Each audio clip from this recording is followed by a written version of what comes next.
Kaibigan, sa isang share at like nyo lang, malaking tulong na po yun sa akin. Naglo-loading nga pala kami ng tubo. Dadalhin na yan sa planta.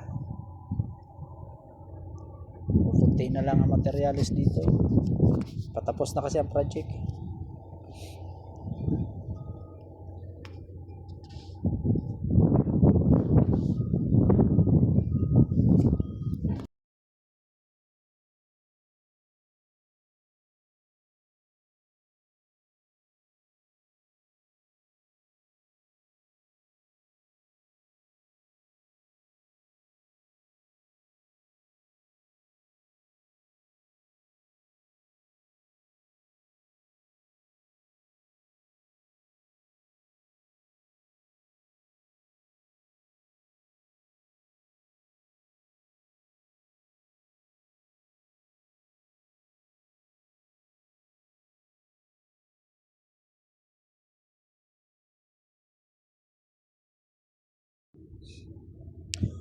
Kaibigan, maraming salamat nga po pala sa suportang ipinagkakaloob nyo, lalo na sa panonood ng aking mga video.